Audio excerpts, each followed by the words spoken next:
Well, it's a short par 4. It's 360 yards or so. There's quite a lot of bunkers, water on the right, bunkers up there around 250, 260 off the tee.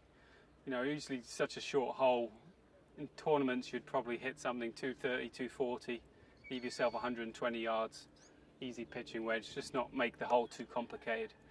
You know, a practice round, you'd probably hit the 3-iron off the tee and then hit a driver as well, and just you know, just see if the risk is worth the reward for hitting driver. Obviously, if you're a driver, you're going to be within 100 yards of the hole, or even closer, and have a better chance to make birdie.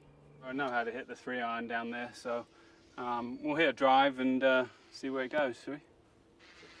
Obviously, looking at where I want the ball to finish, what kind of shot I'm trying to hit, where's the wind.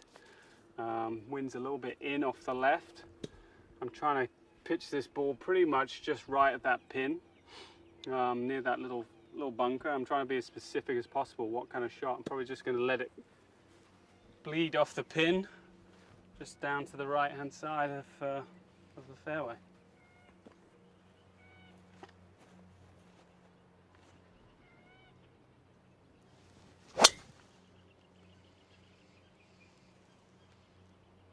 Bit like that.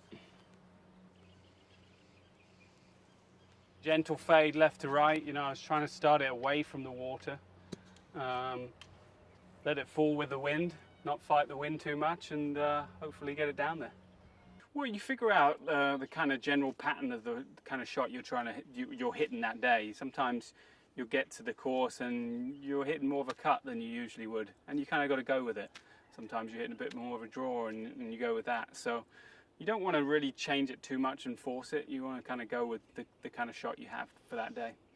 Again, it depends on the conditions. If wind was off the right, I might try and work it with the wind a little bit. But, you know, again, this one, the carry on the mound was about 260, 265. So, you know, if it was downwind, I wouldn't have to worry about the carry so much. Into the wind, I have to think about it a little bit different. Very standard setup. Ball kind of more forward, kind of hits me on my armpit. I'm always trying to stay very tall in my legs. I have a tendency to get too much flex, then I get a little bit swaying off the ball. So I really want to stay tall, centered over it.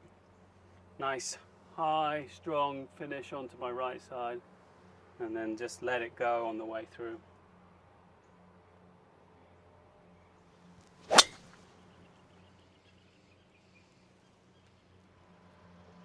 And one was a little straighter, just straight down the middle. Those two, I would say, are about 3 yards apart. I would say I'm always working on improving every part of my game. You know, you just can't focus on your weaknesses all the time. I think I got a little bit worked into focusing on my weaknesses last year. Got me into a little bit of trouble.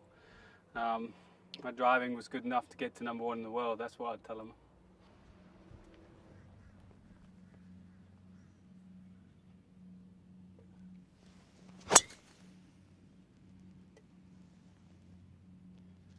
Driver here every day, huh?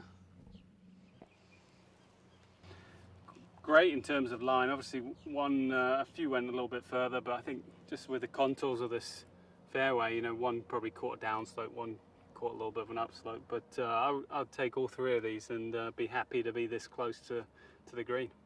This is 88 yards. You know, full lob wedge for me is 90 yards. So this is a pretty good distance. Slight downslope, which even probably makes it easier to get the ball there because the club's going to be slightly de-lofted, but pretty much just a full lob wedge swing. You know, the only thing to think about here is the green is a little bit pitched and it could spin back, so you really want to pitch it to the hole, if not just past the hole, have it spin back a little bit.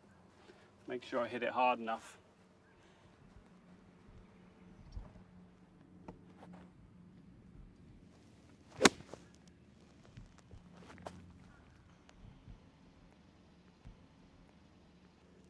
A little bit to the right and a little short, but you know, give myself an uphill putt about 15 feet. I should be able to do better than that. But again, if you keep giving yourself opportunities like that on every hole, you know, you're going to shoot 3, 4, 5, 6 under. And when you get really hot with the putter, that's when you shoot 8, 9, 10 under. So I guess this is into the wind a little bit, just a little bit harder.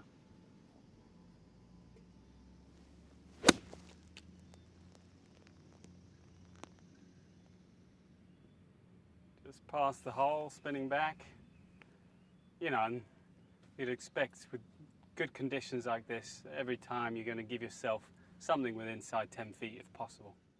You know, from the fairway I thought this was a lot closer and this one was a little bit short, but it was a bit of an optical illusion. Actually, I prefer this putt, even though it's slightly longer.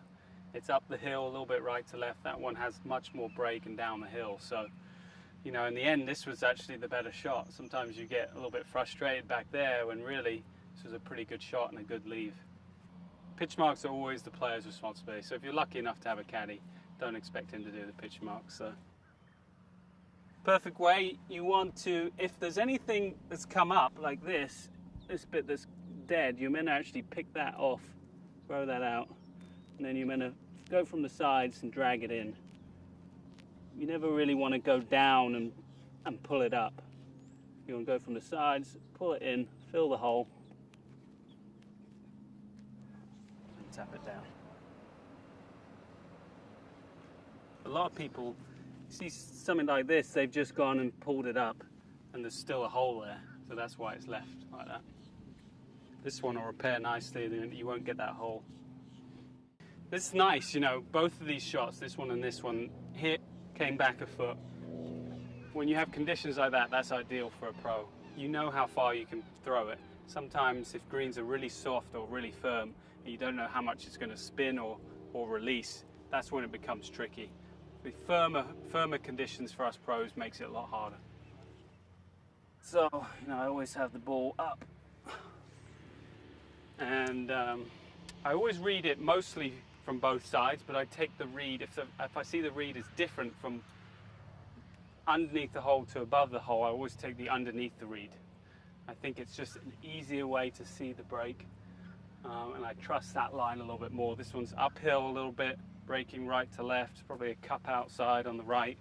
Most amateurs under read putts, so I do a lot of practice on the greens with string and line just to gauge the correct amount of break. But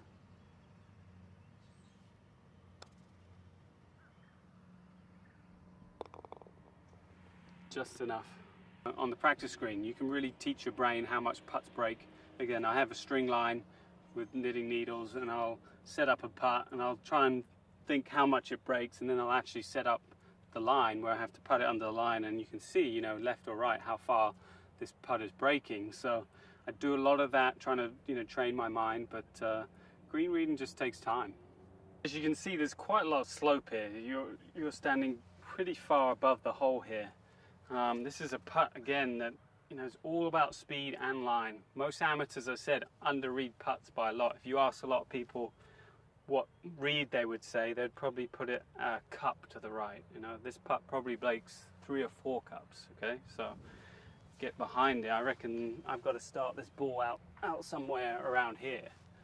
So again, this would be a really good one to do a string line. So you aim the string right where you think the apex of the break is, and put it along the line, and you can kind of see how much it breaks. I'm kind of seeing the overall putt, but I'm also having my eyes look at that tee where I want it to start. So my eyes switch between them.